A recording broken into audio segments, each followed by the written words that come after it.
back in the 1800s was called Finchtown. It was just a small German settlement on the river, and there were slaughterhouses in Finchtown, and best we can tell, there wasn't one exactly here, just from looking at the old maps from the 1800s, which are a little hard to figure out anyway, because they just had squares, like with people's names written in them, as to who.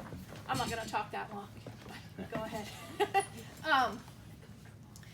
So it was kind of hard to tell where the slaughterhouses were, but it didn't look like there was one exactly right here.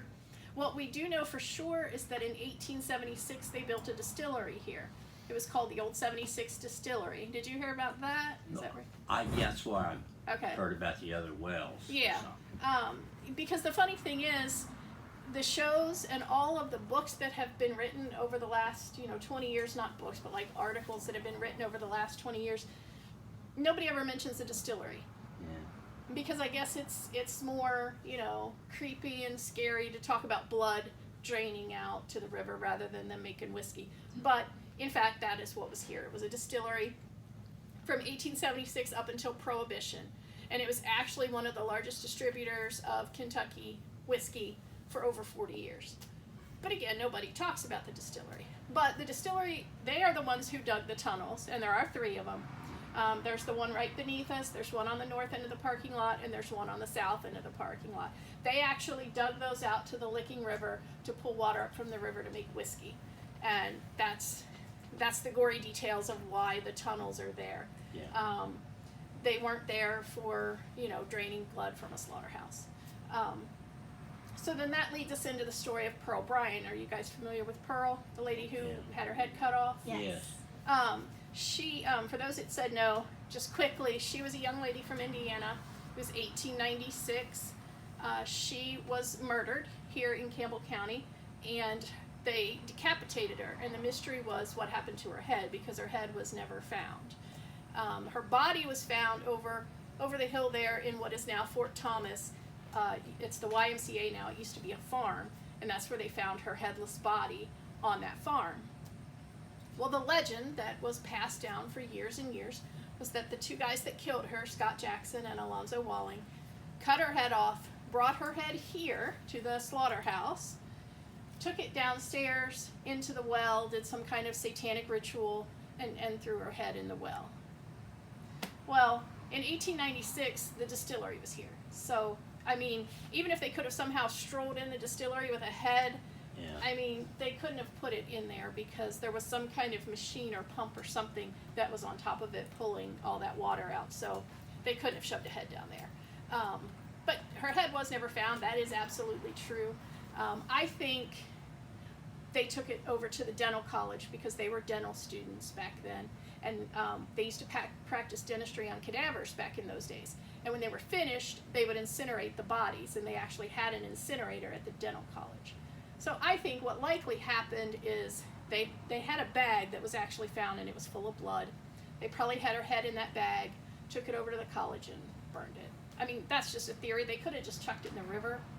Who knows? But they did it so that she wouldn't be identified. Because back then, of course, they didn't have fingerprint databases and DNA and all that stuff we have now. They just thought if, no head, they're not going to identify her. But they actually identified her through her shoes because they were custom-made shoes, and they had the name of the shoemaker and a certain number on it, so that's how they identified Pearl. But having said all that, people still think that Pearl is haunting this building, or that her killers, Scott and Alonzo, are haunting this building. But really, they could be. Who knows? They could be haunting anywhere, but she really doesn't have any direct connection to the building, other than she passed by here on her way to being murdered. She passed by, but that's the only connection with Pearl. One thing I want to point out, it's been a couple months, because in between my history, I'll tell you some things that have happened. First of all, I always start my tours here, and a lot of times I'll see people looking over my shoulder, and many times out of the men's bathroom, because if you guys have seen any of the shows on TV and stuff, people have had stuff happen in the men's bathroom. But I'll see people looking over my shoulder, and I've caught it once out of the corner of my eye. It's like a white mist will come out of that bathroom, and that's just a refrigerator, and then it'll get sucked back in, almost like somebody's sucking it back in. It's a really weird thing, but it's almost like smoke. It looks like smoke coming out of the men's bathroom. But the other thing that happened a couple months ago was that light right there, the Budweiser light. When you turn it on, the little horses up the top light up. And so I'm standing here doing the tour, and everybody on the tour all of a sudden looks over there, and I was kind of more like this, so I didn't see it, but everybody looked over there, and they're like, that light just flickered on. I'm like, okay, all right. But I just kept going, and then it did it again. So I went over there, and I pulled that little string, and nothing happened. So I thought, okay, so there's a breaker box right on the other side of the wall there. So I flipped the breaker for the men's bathroom, and then the light came on. So not only was it not turned on, but it wasn't, the main power thing was not on. So that was bizarre, and everybody on the tour saw it. So I don't know, flickering lights, you know, it's demons or electrical problems, I don't know. But the light did flicker on, so that was interesting. Well, what about the mist? You said that was a joke because there was a No. refrigerator or something. That's Oh really- no, she jumped because the refrigerator made a noise. Two different things. Okay, It's two different things. Okay, I I just- was just going to rewrite the history. Yeah. No, it wasn't a joke. It's happened a few times that Yeah. we've seen that smoke come out of there. But no, this place is full of different sounds, and I mean, over the years I've gotten used to them, and so I just try to point them out when people, because there's an ice machine in the back that will scare the crap out of you when the ice falls. So let's come in this way.